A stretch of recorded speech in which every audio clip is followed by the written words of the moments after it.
Yes, good morning students. Today is our topic development experience of India. आज हम करेंगे इस टॉपिक में जो इंडिया जो है वो डेवलपिंग कंट्री किस तरह से बना और उसका हमें कंपैरिजन करना है पाकिस्तान और चाइना से। देखिए दो तरह की कंट्रीज होती हैं, एक होती है डेवलप्ड कंट्री और एक होती है डेवलपिंग कंट्री। जो हम देखें जो इंडिया है वो क्या है, एक डेवलपिंग कंट्री है जो अभी विकासशील चल रहा है भारत में। लेकिन हम अगर भारत का कंपैरिजन या इंडिया का कंपैरिजन अगर हम अदर कंट्रीज से करते हैं लाइक चाइना जो है वो क्या है, एक डेवलप्ड नेशन है। जबकि एक जो पाकिस्तान है, पाकिस्तान में क्या है वो भी एक डेवलपिंग कंट्री है। लेकिन जिस तरह से हम देखा जाए कि जो इंडिया है वो आफ्टर इंडिपेंडेंस के बारे में हम बात करें कि आफ्टर 1947 के बाद जो इंडिया जो है उसने अपनी ग्रोथ किस तरह से की, वो डेवलपिंग जो अपने आप को कैसे डेवलप कर रहा है। तो इस चैप्टर में हम यही डिस्कस करेंगे कि जो आफ्टर इंडिपेंडेंस भारत ने कौन कौन सी स्ट्रैटेजी अपनाई है अपनी ग्रोथ के लिए और पाकिस्तान ने कौन कौन सी स्ट्रैटेजीज अपनाई है ग्रोथ के लिए और चाइना ने कौन कौन सी स्ट्रैटेजीज अपनाई है। उन सब की हम क्या करेंगे, कंपैरेटिव स्टडी करेंगे। उन सब में हम कंपैरिजन देखेंगे कि जो इंडिया और पाकिस्तान का कंपैरिजन करेंगे पहले हम कि जो पाकिस्तान ने कौन सी स्ट्रेटेजी बनाई और वो किस तरह से डेवलपिंग नेशन बना। इसी तरह से फिर हम इंडिया और चाइना का कंपैरिजन करेंगे कि उसने कौन सी स्ट्रेटेजी बनाई और जो चाइना है आज के डेट में वो एक डेवलप्ड नेशन कैसे है। इस चैप्टर में यही सब है। उसके बाद जो हम कंपैरेटिव स्टडी या कंपैरेटिव के परफॉर्मेंस देखते हैं, जो इंडिया है वो कहाँ स्टैंड करता है, चाइना कहाँ स्टैंड करता है, पाकिस्तान कहाँ स्टैंड करता है, इन सब की जो हम ग्रोथ देखेंगे वो किस बेसिस पर देखेंगे, उनका कंपैरिजन या उनकी परफॉर्मेंस जब हम चेक करेंगे तो कौन कौन से लेवल पर करते हैं। फर्स्ट आता है हमारा जीडीपी ग्रोथ। जीडीपी होता है किसी नेशन की एक पर्टिकुलर इकोनॉमिक टाइम पीरियड में कि ग्रोस डोमेस्टिक प्रोडक्शन, इसमें all goods and services which are provide by a particular nation. यानी एक सपोज इंडिया की हम बात कर रहे हैं तो एक इकोनॉमिक पीरियड में इंडिया ने कितनी गुड्स एंड सर्विसेज का प्रोडक्शन किया, वो होती है हमारी जीडीपी। जीडीपी के बेस पर हम देखेंगे, उनकी कंपैरेटिव स्टडी करेंगे इंडिया की पाकिस्तान के साथ और चाइना के साथ। सेकेंड है हमारी structure of growth. Structure of growth में हम स्टडी करेंगे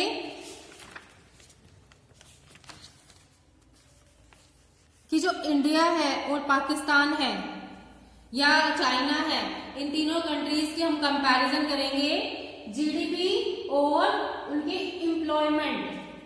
यानी एक इन कंट्रीज में टोटल गुड्स एंड सर्विसेज कितनी प्रोडक्शन हो रही है उसके रेशियो में, उसके बदले में हमारे देश में कितने लोग एम्प्लॉयड हैं या कितने लोग एम्प्लॉयमेंट में हैं, उससे कंपैरिजन करेंगे हम स्ट्रक्चर ग्रोथ में। थर्ड है डेमोग्राफिक प्रोफाइल। डेमोग्राफिक प्रोफाइल में हम चेक करेंगे,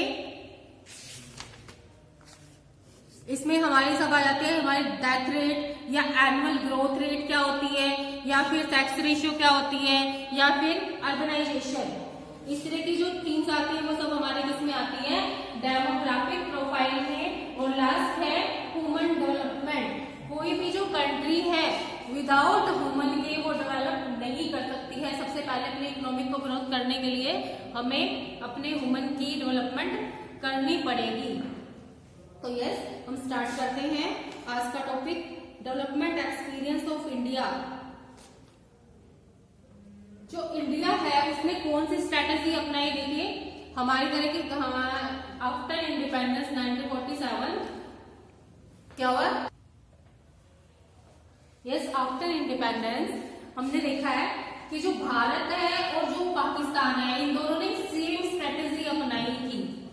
इन दोनों ने क्या, कौन सी स्ट्रेटेजी अपनाई? मिक्स इकोनॉमी स्ट्रेटेजी अपनाई, जिसमें जो था public sector and private sector दोनों इन्वॉल्व थे, जिसमें पब्लिक सेक्टर का जो रोल था वो ज्यादा था और प्राइवेट सेक्टर का कम था। लेकिन जो चाइना था वो in comparison to India and Pakistan वो डेवलप्ड नेशन क्यों है? स्टार्टिंग से ही वो बहुत टाइम पहले से डेवलप्ड है in comparison to India and Pakistan, because जो उसकी जो स्ट्रैटेजी थी, जो उसकी इकोनॉमिक डेवलपमेंट की जो उन्होंने स्ट्रैटेजी बनाई, अडॉप्ट की, वो थी उनकी टोटल स्ट्रैटेजी उन्होंने अपनाई, जिसमें जो पूरा जो जितने भी रिसोर्सेज होते हैं एक नेशन के, या जितनी भी एक्टिविटीज इन्वॉल्व होती है, वो सब किसके अंडर में थी? सारे गवर्नमेंट के अंडर में थी। इसमें उन्होंने प्राइवेट सेक्टर को इन्वॉल्व नहीं किया था। तो यही कारण रहा है सबसे ज्यादा ग्रोथ का चाइना का, कि चाइना ने जो है वो बहुत कम टाइम पीरियड में या बहुत पहले से वो क्या है? डेवलप्ड नेशन है। अब देखते हैं हम strategy of growth of India, Pakistan and China. After independence 1947 India and Pakistan adopted almost similar strategy of growth. हमने क्या देखा? आफ्टर इंडिपेंडेंस जो इंडिया और पाकिस्तान है दोनों ने सिमिलर यानी एक जैसी स्ट्रेटेजी अपनाई है ग्रोथ के लिए। The principal features of this strategies are as under. उनके देखिए कौन कौन से फीचर्स जो थे वो उनके सिमिलर थे।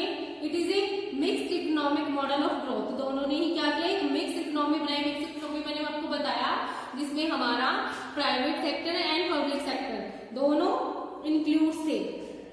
नेक्स्ट है the strategy of growth underlines the significance of both private and public sector. ये जो स्ट्रेटेजी बनाई गई थी ग्रोथ के लिए, ये क्यों बनाई गई थी? क्योंकि इसमें ताकि जो एक हमें दोनों ही चीजों का फायदा हो सके, पब्लिक सेक्टर से भी हमें बेनिफिट मिले और प्राइवेट सेक्टर से भी। इसीलिए इंडिया और पाकिस्तान ने क्या बनाई?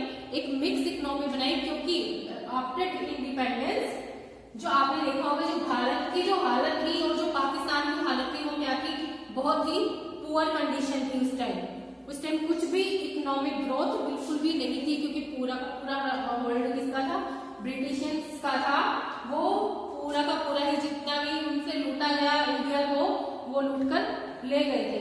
तो उस टाइम जो इकोनॉमिक कंडीशन जो थी इंडिया और पाकिस्तान की वो बहुत ही पुअर थी। तो उस टाइम उन लोगों ने ये सोचा कि हम पब्लिक और प्राइवेट दोनों सेक्टर्स को इन्वॉल्व करते हैं। फिर public sectors was assigned the key role of the kick starting the process of growth act. इसमें जो पब्लिक सेक्टर था वो की रोल, जितनी भी एक्टिविटीज इन्वॉल्व होती वो कौन बेयर करता था? वो पब्लिक सेक्टर करता था। फिर private sector was assigned the secondary role. जो वो सेकेंडरी रोल होता था उसको कौन निभाता था? वो करता था हमारा पब्लिक सेक्टर। जितनी भी एक्टिविटीज इन्वॉल्व होती थी सेकेंडरी सेक्टर में वो सब किसको दी जाती थी? प्राइवेट सेक्टर्स को। फिर जो public why was the public sector assigned the key role. जो पब्लिक सेक्टर है वो अपना की रोल किस तरह से निभाता था? फिर partition of country, India and Pakistan was definite both the countries as language economic slow growing and backward economic. दो आफ्टर मैंने आपको बताया भी पहले ही, after partition India and Pakistan की जो इकोनॉमिक थी वो क्या थी? बहुत ही स्लो ग्रो कर रही थी, बहुत स्लो ग्रो कर रही थी और बहुत ही बैकवर्ड इकोनॉमिक थी हमारी कंट्री की। तो both the economics needed a big push of investment. दोनों इकोनॉमिक को एक बहुत बड़े इन्वेस्टमेंट की जरूरत थी ताकि वो अपने इकोनॉमिक को डेवलप कर सके। तो only the government could afford it. Only सिर्फ इसमें सिर्फ गवर्नमेंट ही इस पूरे की पूरी इन्वेस्टमेंट को अफोर्ड नहीं कर सकती थी, इसीलिए उन दोनों ने पब्लिक सेक्टर्स को भी इसमें इन्वॉल्व किया ताकि जो इन्वेस्टमेंट है वो लार्ज किया जा सके। फिर both the economic needed a big push of China. अगर हम बात करें चाइना की, जो चाइना थी उसने क्या किया? उन्होंने एस्टैब्लिश किया कि जो पीपल रिपब्लिक ऑफ चाइना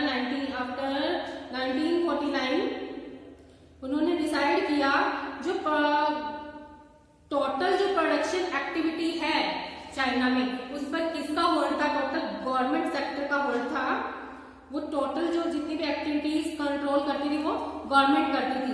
जितने भी नेशन के रिसोर्सेज थे इंक्लूडिंग लैंड, इसमें लैंड को भी इंक्लूड किया जाता था। लैंड पर भी जो टोटल जो कंट्रोल था वो किसका था? गवर्नमेंट का था इन चाइना। जो चाइना थी उसने इसी तरह से अपने नेशन को एक डेवलप्ड नेशन बनाया। China adopted strategism model of the growth.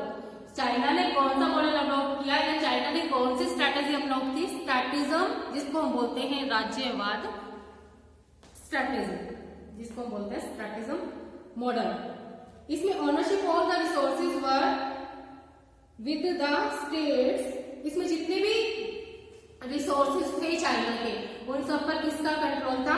Government का था। The state was the decided that to produce. जो गवर्नमेंट ने डिसाइड करती थी कि व्हाट टू प्रोड्यूस, क्या प्रोड्यूस करना है, हाउ टू प्रोड्यूस, कैसे प्रोड्यूस करना है, और होम टू प्रोड्यूस, और किसके लिए हमें प्रोडक्शन करनी है। ये सब सारे जो फैक्टर्स थे, ये सब इन सब का डिसीजन कौन लेता था? गवर्नमेंट लेती थी। इसीलिए जो चाइना यहीं पर चेंज था भारत और पाकिस्तान से। भारत और पाकिस्तान ने कौन सी स्ट्रेटेजी अपनाई? मिक्स इकोनॉमी अपनाई। और जो इन दोनों की जो इकोनॉमिक कंडीशन थी वो क्या थी? उस टाइम बहुत ही स्लो ग्रो कर रही थी। तो इसीलिए इन दोनों ने मिक्स इकोनॉमी डेवलप की, जिसमें प्राइवेट सेक्टर और पब्लिक सेक्टर दोनों को इन्वॉल्व किया गया। जबकि जो चाइना था उसने स्ट्रैटेजी मॉडल अपनाया, जिसमें जो पूरा जितनी भी सारी एक्टिविटीज थी प्रोडक्शन से रिलेटेड, उसमें सब किसका रोल प्ले करता था उसमें, या सभी पर एक्टिविटीज पर कौन कंट्रोल करता था? हमारी गवर्नमेंट करती थी उसमें। तो इसीलिए जो चाइना थी वो स्टार्टिंग से ही डेवलप्ड नेशन बनी रही। अब नेक्स्ट है आपका the common efficient of strategy growth adopted by the China, India, Pakistan as under.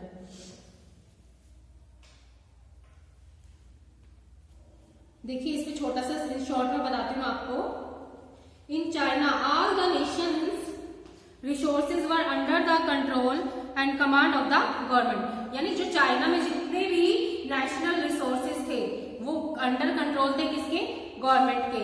In the India and Pakistan, अगर हम इंडिया और पाकिस्तान की बात करें, the private ownership of the resources were allowed. इसमें हमने पब्लिक सेक्टर को भी इन्वॉल्व कर लिया था ताकि वो भी अपना इन्वेस्टमेंट इसमें कर सके।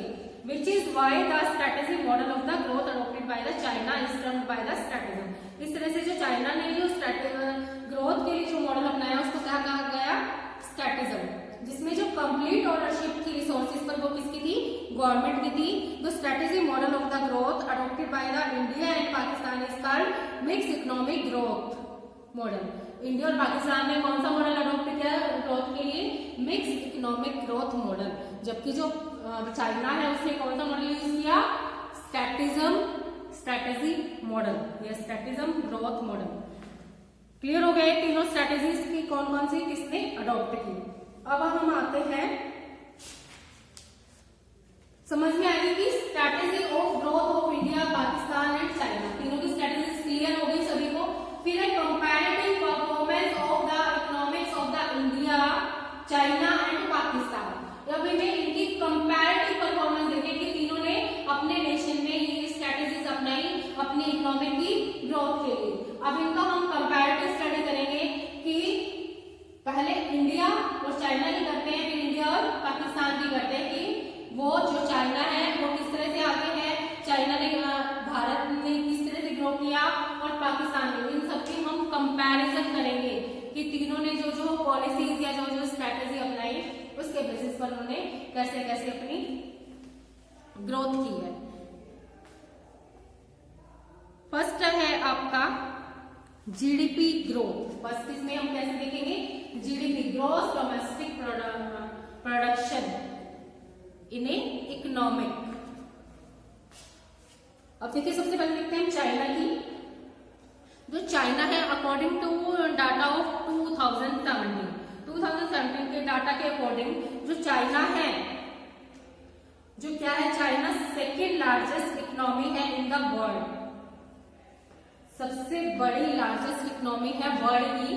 जो फर्स्ट नंबर पर कौन सी इकोनॉमी आती है हमारी? यूएस। और यूएस के बाद सेकंड इकोनॉमी का जो नाम आता है वो क्या आता है? सेकंड नंबर पर हमारी चाइना आती है।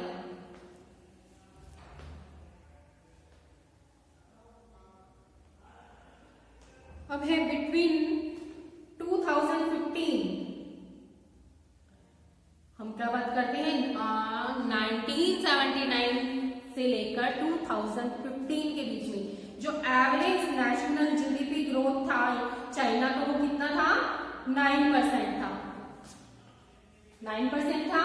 उसके बाद जो जीडीपी ग्रोथ जो रीच हुआ, पीक पर पहुंचा, जब जो किस टाइम पीरियड में जो चाइना की जो जीडीपी है कब हाई हुई? वो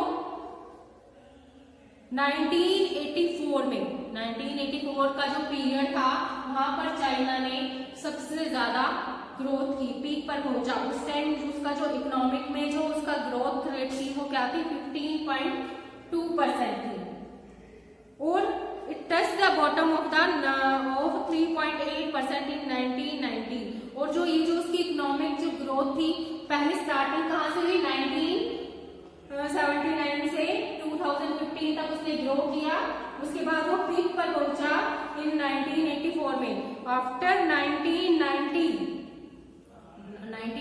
में वो क्या हुआ? उसकी जो जीडीपी थी वो बिल्कुल मिनिमम हो गई, 3.8 पर चली गई। ठीक है। और अगर हम अब करंट का डाटा देखें 2017 में तो जो जीडीपी ग्रोथ है अब 6.9 है।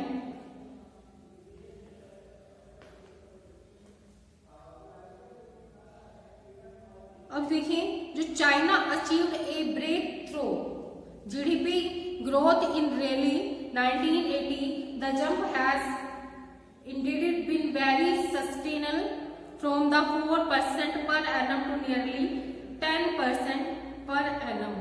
चाइना ने एकदम से बहुत ज्यादा ग्रोथ की। कब की? आफ्टर 1980 कितनी थी वो? 4% थी। 4% से डायरेक्टली वो कहाँ पहुंच गए? 10% पर annum पर। ऐसा क्यों हुआ? क्योंकि उसने किन किन बातों पर ध्यान दिया, कौन कौन से उसने स्ट्रैटेजी या कौन कौन से फैक्टर्स जो थे उसने अपनाए, जिससे कि जो उसकी जो डेवलपमेंट है वो तेजी से shift from the centrally planned economic to a market economy. इसमें क्या हुआ? उसने अपनी जो उसने स्ट्रैटेजी बनाई, उसने सारी जो प्रोडक्शन एक्टिविटी थी वो किसके अंडर में थी? गवर्नमेंट के अंडर में थी। जो गवर्नमेंट थी वो ये नहीं देखती थी। एक और बात मेन थी, देखिए इंडिया और जो पाकिस्तान है वो डेवलप्ड नेशन क्यों नहीं हुआ? आफ्टर इंडिपेंडेंस जो उनकी जो स्ट्रैटेजी थी वो क्या थी कि हमें उन्होंने मिक्स स्ट्रैटेजी अपनाई, जिसमें उन्होंने एक्सपोर्ट और इंपोर्ट को उन्होंने क्या कर दिया? इग्नोर कर दिया।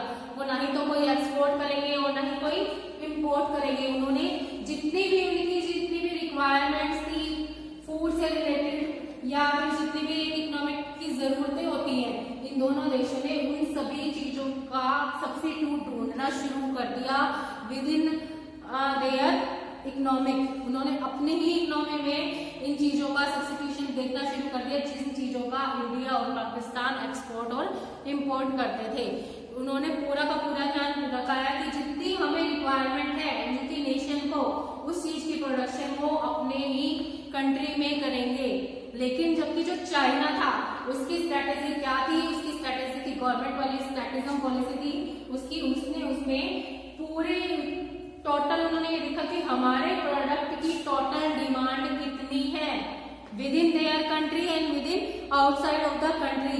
पूरे वर्ल्ड में उनके प्रोडक्ट की कितनी डिमांड है उसके अकॉर्डिंग उन्होंने अपनी स्ट्रेटेजी बनाई, जिससे जो चाइना है वो जल्दी ग्रोथ करी in comparison to India and Pakistan. Next है आपका focus on export related domestic production. जो चाइना था उसने फोकस किया एक्सपोर्ट पर, ना कि उसने डोमेस्टिक इंपोर्ट पर प्रोडक्शन किया। उसने मेनली फोकस किस पर किया था? एक्सपोर्ट रिलेटेड पर, कि एक्सपोर्ट में जितने भी प्रोडक्ट्स की उसकी फॉरेन में डिमांड है उसने उन प्रोडक्ट्स को बनाया। इसीलिए जो चाइना है वो एक डेवलप्ड नेशन बन गया।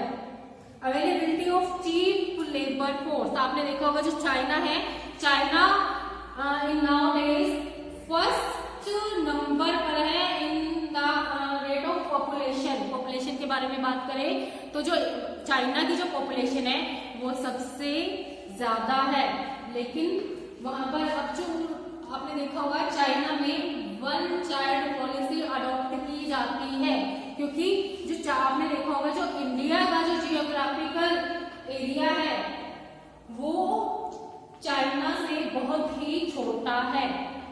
चाइना का जो जियोग्राफिकल एरिया है वो इंडिया से बहुत ज्यादा बड़ा है, लेकिन जो इसकी पॉपुलेशन है वो इंडिया के इक्वल है। इसीलिए जो वहां की जो गवर्नमेंट थी उन्होंने वन चाइल्ड पॉलिसी अपनाई, जिससे कि जो उसने पॉपुलेशन पर कंट्रोल किया, ताकि जितनी पॉपुलेशन कम होगी उन पर ज्यादा ध्यान दिया जाएगा, इकोनॉमिक उतनी ज्यादा डेवलप होगी, सभी लोगों को एम्प्लॉयमेंट मिलेगा, जबकि इंडिया में ऐसा नहीं हुआ था। इसीलिए जो हमारा इंडिया है वो अदर कंट्रीज से पीछे है। तो यही फैक्टर्स थे जो जिसके कारण जो चाइना है वो एक डेवलप नेशन बना। इसी तरह से तो हम बात कर रहे थे कि लेबर फोर्स, जो चाइना में बहुत ज्यादा लार्ज पॉपुलेशन थी, तो इसलिए उन्हें चीप रेट पर बहुत ही कम लागत पर उन्हें एक लेबर फोर्स मिल गई, जिससे उन्होंने प्रोडक्शन एक्टिविटी को बहुत ज्यादा इंक्रीज किया। फिर है GLF great leap forward companies launched in 1958। ये चाइना में एक GLF कंपनीज बनाई गई, जिसमें किसको बढ़ावा दिया गया, इंडस्ट्रीज को, इंडस्ट्रियलाइजेशन को ग्रो किया गया, जिसमें जितने भी हाउस होल्ड सेक्टर्स थे चाइना के उन्होंने इन्वेस्ट किया। इन्वेस्ट करने के बाद वहां पर इंडस्ट्रीज जो है बहुत ज्यादा हो गई, इंडस्ट्रीज ज्यादा हो गई तो प्रोडक्शन ज्यादा हुई, प्रोडक्शन ज्यादा हुई तो उनकी नेशनल इनकम भी इंक्रीज हुई, जिससे जो चाइना की जो इकोनॉमिक ग्रोथ है वो बहुत तेजी से बढ़ने लगी। तो ये भी मेन कारण था चाइना की ग्रोथ का। फिर है चाइना रिलाइज SEZ होता है, चाइना ने स्टैब्लिश किया SEZ, जिसमें होता है special economic zone. Special economic zone यानी कुछ एरिया चाइना में इस तरह के थे कि जो पिछड़े हुए थे, जहां पर कुछ भी डेवलपमेंट नहीं थी, तो चाइना ने SEZ पॉलिसी बनाई, उसका फॉर्मेशन किया, जिसमें उसने सभी कंट्रीज को पूरी छूट दे दी थी कि कोई भी जो भी चाहे वो उसमें इन्वेस्ट करे, और इन्वेस्ट भी ये नहीं कि कुछ परसेंटेज में ही करना है, वो पूरा का पूरा 100% अपनी कंपनीज को उसने टेक ओवर करने के लिए बोल दिया था कि कोई भी जो कंट्री है वो चाइना की कंपनी में पूरा का पूरा 100% शेयर से इन्वेस्ट कर सकती है, जिससे जो पूरी ओनरशिप जो है वो किसकी हो जाएगी, पब्लिक सेक्टर की हो जाएगी। और इसका बेनिफिट किसको होने वाला था, चाइना को, क्योंकि जो अदर कंट्रीज थी इन्होंने इन्वेस्टमेंट किया, फॉरेन डोमेस्टिक FDI जिसको हम बोलते हैं, फॉरेन डोमेस्टिक इन्वेस्टमेंट। इसमें कोई भी जो कंट्री है वो फॉरेन में इन्वेस्टमेंट कर सकती है अब उस देश की ग्रोथ के लिए, उसका इकोनॉमिक बेनिफिट फिर क्या होता है, इन्वेस्टमेंट करने वाली कंट्री को भी मिलता है। लेकिन जबकि जिस देश में इन्वेस्ट करते हैं उस नेशन की जो इकोनॉमिक ग्रोथ है वो बहुत ही फास्ट स्पीड से होने लगती है। तो ये भी मेन कारण था जो चाइना है वो डेवलप्ड नेशन किस तरह से बना। फिर 100% इक्विटीज, वही बताया मैंने आपको अभी पहले, जो फॉरेन इन्वेस्टर्स है उनको पूरी 100% इक्विटी दी गई कि आप पूरा का पूरा 100% आप उसमें इन्वेस्ट कर सकते हो, जिससे ग्लोबल इन्वेस्टर्स को बढ़ावा दिया, बिजनेस को ग्लोबलाइजेशन तक पहुंचाया गया, ना कि डोमेस्टिक लेवल तक ही सीमित रखा चाइना ने।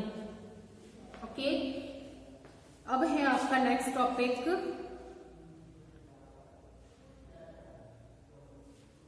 अब हम 2010 की बात करें तो जो सबसे ज्यादा जो एक्सपोर्ट्स होते थे इन ग्लोबल मार्केट में, पूरे यूनिवर्स मार्केट में सबसे ज्यादा जो एक्सपोर्ट होते थे वो कहां से होते थे, वो चाइना से होते थे।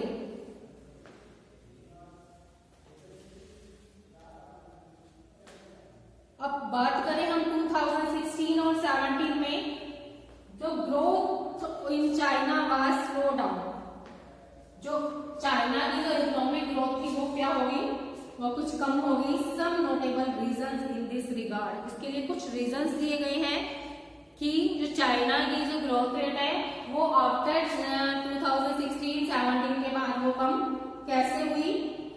Slow down in global economic has lower the demand of the cheapest Chinese products. इसमें क्या हुआ, देखिए लोगों ने चाइनीज प्रोडक्ट की डिमांड कम करनी शुरू कर दी आफ्टर 2016 एंड 17। जब प्रोडक्ट की डिमांड ही नहीं होगी तो वो प्रोडक्शन बना करके करेगा भी क्या, तो इसीलिए उसकी जो इकोनॉमिक ग्रोथ थी वो क्या हो गई, स्लो डाउन हो गई। फिर growth of domestic demand in China is slowing down, जो उसकी डोमेस्टिक डिमांड थी वो भी कम हो गई। डोमेस्टिक डिमांड कम हो गई, जो उसकी कंट्री में ही जिन प्रोडक्ट्स की डिमांड थी वो भी ऑब्वियसली कम हो गई, क्योंकि उन लोगों का जो लोग प्रोडक्शन कर रहे थे, जिन लोगों ने इंडस्ट्रीज लगाई हुई थी, उनकी जब फॉरेन में ही डिमांड कम हो गई तो उनका इनकम ऑफ सोर्सेज क्या हो गया, खत्म हो गया। तो उनकी जो अपनी डोमेस्टिक जो डिमांड थी उनकी वो भी बहुत स्लो हो गई। करप्शन एंड इकोनॉमिक में क्या हो गया, करप्शन बढ़ने लगा, भ्रष्टाचार बढ़ने लगा, जिससे भी जो उसकी इकोनॉमिक डेवलपमेंट है वो बहुत ही स्लो डाउन हो गई। फिर Chinese government is battling with the problem of environment degradation. देखा आपने, जहां पर बहुत ज्यादा पॉपुलेशन होती है जिस कंट्री में, वहां पर क्या होता है, डिग्रेडेशन होता है, डिफॉरेस्टेशन होता है रिसोर्सेज का, जिससे कि पॉल्यूशन बहुत ज्यादा होता है। तो इस तरह की जो प्रॉब्लम्स हैं वो भी चाइना को फेस करनी पड़ी, जिससे जो उसकी जो इकोनॉमिक ग्रोथ है वो बहुत ही स्लो होने लगी। आज के लिए इतना ही है। कल हम नेक्स्ट वीडियो में हम करेंगे ग्रोथ स्टोरी ऑफ इंडिया। ये आज हमने करी थी ग्रोथ स्टोरी ऑफ चाइना। इसमें हम चाइना की बात करी कि हमने चाइना ने किस किस तरह से पॉलिसी बनाई, उसने कैसे कैसे ग्रोथ किया, चाइना इंडिया और पाकिस्तान से उसने डिफरेंट स्ट्रैटेजी कैसे अपनाई। कल हम करेंगे growth story of India. Okay, now class is over.